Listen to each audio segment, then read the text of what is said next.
NA 122, NA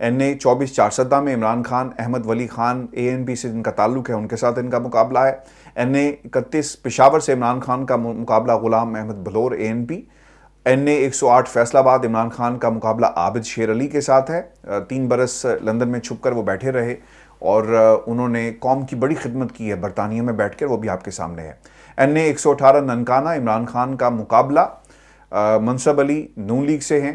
NA-157 Multan شہربانو Qureshi موسیٰ گیلانی کے ساتھ مقابلہ. یہ وہ نشست ہے جس پہ خان صاحب نہیں لڑے بلکہ شاہ محمود قریشی کی بیٹی جو ہے وہ میدان میں اتر رہی ہیں. اور NA-237 ملیر کراچی عمران خان کا مقابلہ عبدالحکیم بلوچ پیپلز پارٹی سے ان کا تعلق ہے. NA-239 کرنگی کراچی عمران خان کا مقابلہ نیر رضا جن کا تعلق MQM سے ہے. اور NA-45 کرم انتخاب 23 اکتوبر کو ہوگا. کچھ وجوہات کی بنا پر وہاں پر انتخاب کی تاریخ آگے کر دی گئی. اب مجھے یہ بتا دیں, عابد شیر علی اپنی گالیوں کی وجہ سے مشہور ہیں اور جب سے انہوں نے ایک جھوٹی اور سستی شہرت حاصل کرنے کی کوشش کی اس لیے وہ خبروں میں رہتے ہیں. اس کے علاوہ ان کی کوئی خدمت نہیں ہے یا پھر وہ نواز شریف صاحب کے رشتہ دار ہیں.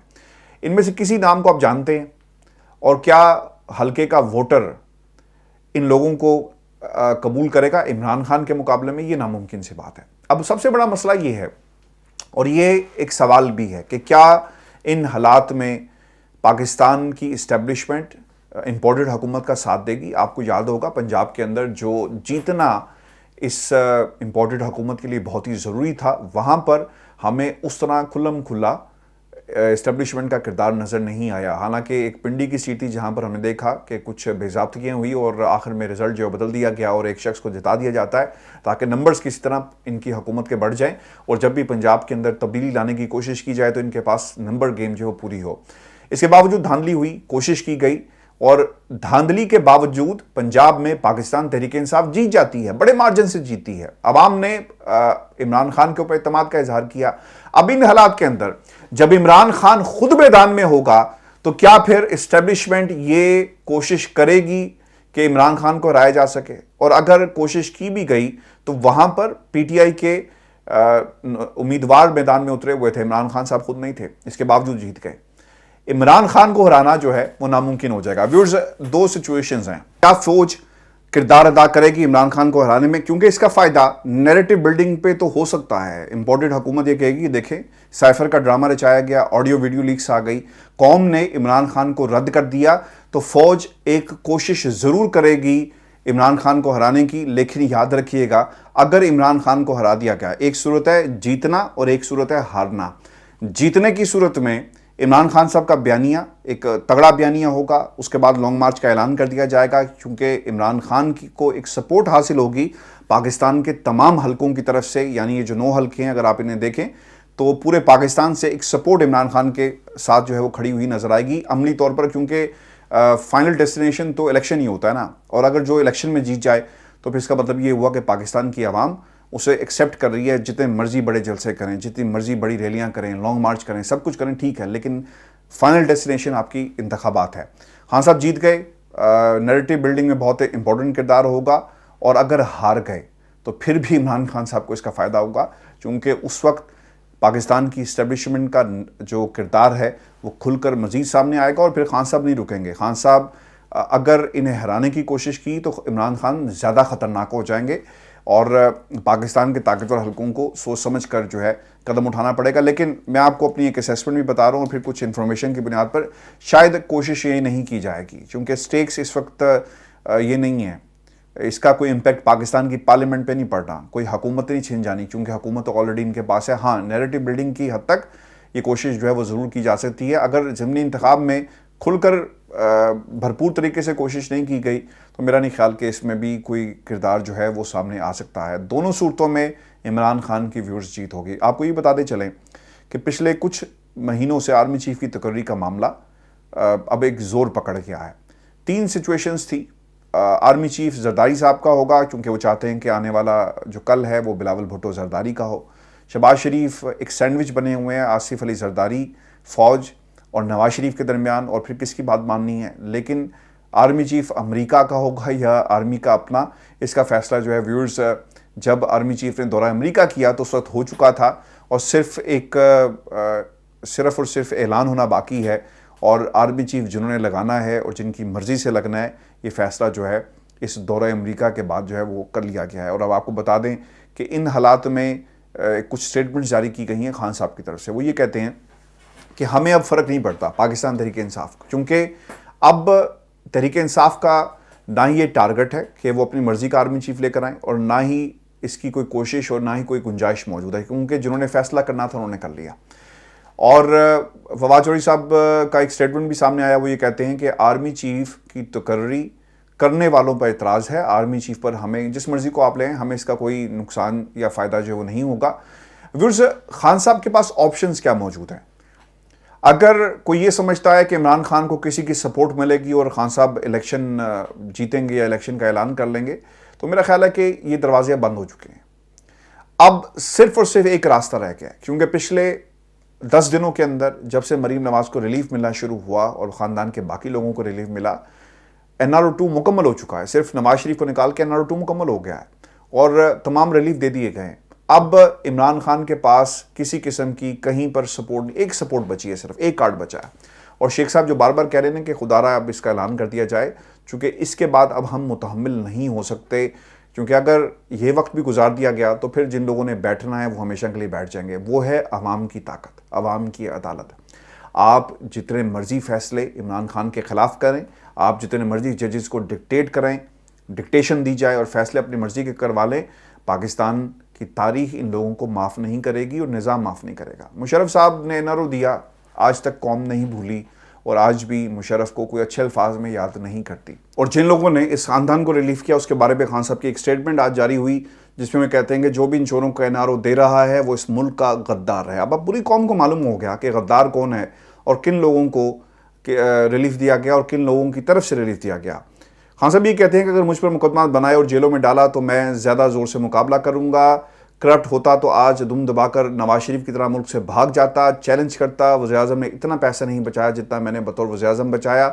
یہ بات میں آپ کو پہلے بھی بتا چکا ہوں کہ کہیں نہ کہیں سے یہ آفر عمران خان کو کروائی گئی تھی کہ آپ ملک سے باہر چلے جائیں، جب حالات ٹھیک ہوں گے تو واپس آ جائیں، چونکہ خطرہ بھی یہ لگ گیا ہے کہ ادھر سے تحریک چل رہی ہوگی اور اس تحریک کو دبانا مشکل اس لیے بھی ہو جائے گا کیونکہ یہ ایک جینوئن تحریک ہے جس میں عمران خان کو پاکستان کی عوام کا ساتھ ہے۔ یہ کسی کے کہنے پر بچوں کو لے کر باہر نہیں نکلے مدرسے کے، یا کسی کی فنڈڈ تحریک نہیں ہے، بلکہ یہ پاکستان کی عوام عمران خان کے ساتھ کھڑی ہے اور ایک جینوئن تحریک ہے۔ یہ قیمے والے نانوں پہ تحریک نہیں چل رہی، بریانی کی پلیٹوں پر تحریک نہیں چل رہی، کسی کے کہنے پر بسیں بھر بھر کے نہیں لائی جائیں گی، اساتذہ نہیں اس میں آئیں گے، بلکہ عوام اپنی مرضی سے اس تحریک میں شامل ہو رہے ہیں۔ تو یہ خطرہ ہے جو ان لوگوں کو لگا ہوا ہے، اور جس طرح خان صاحب نے کہا کہ قوم ایسے کرداروں کو کبھی معاف نہیں کرے گی، ویورز اس کا احتساب ضرور ہوگا۔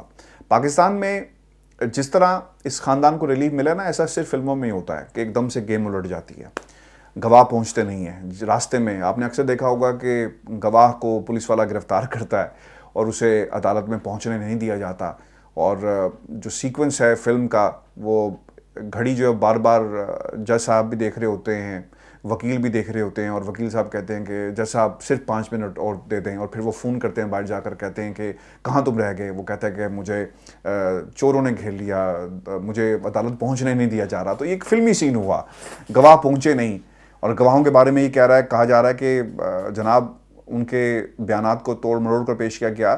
ارے بھائی، وہ پیسہ کہاں پر ہے؟ جو کیش بوائز تھے وہ کس کے اکاؤنٹ میں پیسہ ڈالتے رہے؟ یہ بڑے سنجیدہ سوالات ہیں جس کا جواب جو ہے وقت آنے پر ملے گا۔ حکومت بدلے گی، میں آپ کو بات بتاؤں، لوگ یہ سمجھ رہے ہیں نا کہ یہ سب کچھ کلین چٹ مل گئی، یہ کیس کبھی بھی کھل سکتا ہے، یاد رکھیے گا۔ اس کیس کو کوئی اگر یہ سمجھتا ہے نا کہ دبا دیا گیا اور عدالت کا فیصلہ آ گیا، اس کے اوپر باقاعدہ دوبارہ بھی کارروائی ہو سکتی ہے اگر لوگ سے سمجھتے ہیں کہ یہ ٹائم بار ہوگا، نہیں ہوگا، فیوچر میں یہ کیس دوبارہ ویورز کھل سکتا ہے، اور عمران خان کی اگر حکومت آئی تو دوبارہ اس کیس کو کھولیں گے۔ میں آپ کو یہ بتانا چلوں کہ کچھ امریکہ میں بھی خبریں ایسی آ رہی ہیں، اسحاق ڈار صاحب وہاں پر پہنچے ہیں، اوورسیز پاکستانیوں کو غم و غصہ ہے، کس طرح ان کے حقوق پر ڈاکہ ڈالا گیا، ان کے ووٹنگ رائٹس کو ختم کر دیا گیا، اور اب اس میں لوگ احتجاج کر کے اپنا غم غصہ نعرے بازی کر کے برا بھلا کہہ کر جو ریزنٹمنٹ ہے، جو غم غصہ ہے، اس کا اظہار کر رہے ہیں۔ اگر آپ اس طرح عدالتوں کے ذریعے ریلیف لیتے رہیں گے, ڈکٹیشن کے ذریعے ریلیف لیتے رہیں گے, تو لوگ آپ کو جہاں بھی آپ گزریں گے آپ کو چور چور کا نعرہ جو ہے وہ سننا پڑے گا. امریکہ ہو لوگ آپ کو چور کہیں گے, برطانیہ ہو لوگ آپ کو چور کہیں گے, اور وہاں پر بھی یہی کچھ ہوا. یہ باہر آئے تو ایک صاحب جو تھے وہ آگے بڑھے اور انہوں نے ان کو جھوٹا کہا, ان کو برا بھلا کہا, گالم گلوچ وہاں پر ہوئی, اور پھر کچھ لوگ جو ان کے ساتھ تھے ان کی پکچرز بڑی واضح ہیں, گالیاں نکالتے ہوئے آگے بڑھ جاتے ہیں. تو یہ حالات تو اسی طرح کے ہیں. اب جو سب سے خطرناک بات ہے نا, عام انتخابات میں جب یہ لوگ عام اپنی کیمپین کر رہے ہوں گے تو پھر لوگ ان کے بارے میں کیا کہیں گے, یہ سب سے انٹرسٹنگ فیکٹ ہے. کس قسم کی سیکیورٹی, اگر آپ کے 200 ممبران جن کو آپ ٹکٹ جاری کریں گے وہ انتخاب میں اترتے ہیں تو آپ کو خیال رکھنا پڑے گا اپنی سیکیورٹی کا, اپنے ساتھ اضافی نفری لے کر چلنا پڑے گی, کیونکہ لوگوں نے آپ کو آپ کے ملک کے اندر, آپ کی کنسٹیٹوئنسی کے اندر جو ہے وہ چور چور کے نعرے لگانے ہیں آپ کے خلاف, اور اس نام سے آپ کو پکارنا ہے. عابد شیر علی صاحب کمپین کریں گے تو دیکھتے ہیں کہ ان کے بارے میں لوگ کیا کہتے ہیں. یہ بھی بڑا انٹرسٹنگ ہے کیونکہ ان کا مقابلہ عمران خان صاحب کے ساتھ ہے, اور یہ بڑا انٹرسٹنگ مقابلہ اس لیے بھی ہوگا کیونکہ انہوں نے اس سیٹ کو عمران خان سے چھیننے کی اور عمران خان کو ہرانے کی اس پہ میری اطلاعات کے مطابق بھرپور کوشش کی جا رہی ہے, اور کچھ لوگوں کو اس حوالے سے تنظیم سازی اور منظم طور پر جو ہے متحرک جو ہے وہ کر دیا گیا ہے. اور ویئرز آپ کو یہ بتائیں کہ سیاست.pk کے اوپر ایک خبر رپورٹ ہوئی, اور اس خبر کے مطابق IMF نے پاکستان میں اقتصادی نگرانی کے لیے بھارتی نیاد خاتون گیتا گوپی ناتھ کو تعینات کر دیا, اور governor state bank of Pakistan بھی انہی کے ماتحت کام کریں گے. ماضی میں نے تھوڑی سی ریسرچ کی, 2021 میں ان کی تعیناتی ہوئی تھی IMF میں ڈپٹی مینیجنگ ڈائریکٹر کے طور پر, اور پھر چونکہ ان کا انڈین ایک تعلق ہے, انڈین بورن ہے, تو اس لیے کافی اہمیت کی حامل یہ پوسٹ بھی سمجھی جاتی ہے. اور خصوصاً پاکستان کے خزانے, اگر اس کے اوپر کوئی انڈین نژاد بیٹھ جائے گا تو پھر کیا حال ہوگا. اور پھر یہ بھی لکھا گیا ہے اس خبر میں جو رپورٹ ہوئی اس وقت, female Indian deputy managing director who is headed by the Governor State Bank of Pakistan who is a guarantor of the protection of the Indian interest. اب یہ باتیں اس وقت میڈیا کے اندر رپورٹ ہو رہی ہیں, اور اسحاق ڈار صاحب امریکہ میں موجود ہیں جہاں وہ ان سے نیگوشیشنز کریں گے. اب دیکھنا یہ ہے کہ یہ گوپی ناتھ سے نیگوشیشنز ہو رہے ہیں یا کوئی اور شخصیت جو ہیں نیگوشیشنز کریں گی, اور پاکستان کو کس قسم کا ریلیف ملتا ہے. یعنی آپ کے خزانوں کے اوپر ایک ایسی شخصیت بیٹھی ہیں جس کا اوریجن جو ہے وہ ملک ہے جن کے ساتھ ہم ہر وقت جو ہے کانفلکٹ کے اندر رہتے ہیں. ویورز آپ کو بھی بتاتے چلیں, برطانیہ میں 2 روز پہلے جو کچھ ہوا اس کی حقیقت آپ کے سامنے آ گئی. لیکن آپ کو یاد ہوگا کہ یہ جو 16 سالہ نوجوان ہے, اس کے اوپر ان کی لڑائی ہوئی تھی نواز شریف کے کچھ گارڈز کے ساتھ ماضی میں, آپ کو یاد ہوگا, اور ان گارڈز نے ٹیلی فون مارا. پھر رپورٹ ہوا میڈیا کے اوپر کہ نواز شریف کے آفس کے اوپر حملہ کر دیا گیا, نواز شریف پر حملہ کر دیا گیا. یہ بھی کیس جو ہے آف کام میں چل رہا ہے. اب اطلاعات یہ آ رہی ہیں کہ 18 اکتوبر کو گارڈز کو باقاعدہ دونوں گارڈز کو انٹرویو کے لیے بلایا گیا ہے پولیس کی طرف سے, اور اس سے پہلے بھی متعدد دفعہ گارڈز کو کہا گیا تھا کہ آپ آئیں, لیکن ایک گارڈ اس میں سے بار بار پولیس کو یہ کہتا رہا کہ میرے باس کی بیٹی آئی ہوئی ہیں اور میں مصروف ہوں اور میں ابھی نہیں آ سکتا, لہٰذا مجھے وقت دیا جائے. اب یہ لاسٹ وارننگ دی گئی ہے, اور اگر اس کے بعد یہ گارڈ صاحب نہیں جاتے تو ان کو گرفتار کر لیا جائے گا میری اطلاعات کے مطابق. اور میں آپ کو پھر یہ بھی ایک بات بتا دوں کہ اس دوران جب پولیس نے ایک پہلا انسیڈنٹ جو ابھی کلوز نہیں ہوا حملے کا جاری ہے اس کی انویسٹیگیشن, اسی دوران 2 واقعات اور ہوئے. ایک میں اسی نوجوان کو دھکا دیا گیا, اور اسی نوجوان کو پھر دھمکی بھی دی گئی ہے انہی میں سے ایک فرد کی طرف سے, گارڈز کی طرف سے. تو یہ میٹر مزید جو ہے وہ سنجیدہ ہوتا جا رہا ہے, اور اگر کوئی سمجھتا ہے کہ ان کی یہ جان بخش دی جائے گی تو اتنا آسان نہیں, یہاں ڈیلے ہو رہا ہے. اس کی بنیادی وجہ یہ ہے کہ سینٹرل لندن میں کرائم کی جو ریشو ہے وہ بہت زیادہ ہے لندن کے باقی علاقوں کی نسبت, اور پولیس ہر وقت جو ہے مصروف رہتی ہے, پرائورٹائز کیا جاتا ہے چیزوں کو. تو اب آہستہ آہستہ کیس آگے بڑھ رہا ہے, اور 18 اکتوبر کو گارڈ سے بات چیت کی جائے گی, اور اسی دوران دوبارہ حملہ ہوا. ایک ویڈیو ٹویٹر کے اوپر میرے پڑی ہوئی, آپ دیکھ بھی سکتے ہیں کہ کس طرح اس نوجوان کو پیچھے دھکیلا جا رہا ہے جب وہ جنید صفدر سے گفتگو میں دونوں جو ہیں صاحب مصروف تھے. اچھا, اس پہ ایک انٹرسٹنگ بات یہ بھی ہے, اور بعض لوگوں نے اس طرح پوائنٹ آؤٹ بھی کیا ہے کہ گفتگو بڑے اچھے ماحول میں ہو رہی تھی تو ایک دم سے کیا ہوا. بعض لوگ یہ کہتے ہیں کہ جنید صفدر نے ہاتھ کے اشارے سے اپنے گارڈز کو بلایا، اور اسی ویڈیو کے اندر دیکھا جا سکتا ہے کہ کچھ لوگ بھاگے ہوئے آ رہے ہیں اور اس کے بعد یہ انسیڈنٹ جو ہے وہ ہو جاتا ہے۔ جنید صفدر اگر چاہتا تو وہ روک سکتا تھا، لوگوں کو منع کر سکتا تھا، لیکن ایسا نہیں ہوا، جو مزید شک و شبہات جو ہیں وہ پیدا ہو رہے ہیں۔ تو ویورز یہ ایک اپڈیٹ تھی لندن سے جو میں نے آپ کے ساتھ شیئر کی۔ اپنے کمنٹس ضرور بھیجیے گا، چینل کو سبسکرائب کرنا مت بھولیں۔ اجازت دیجیے، اللہ نے کے بعد۔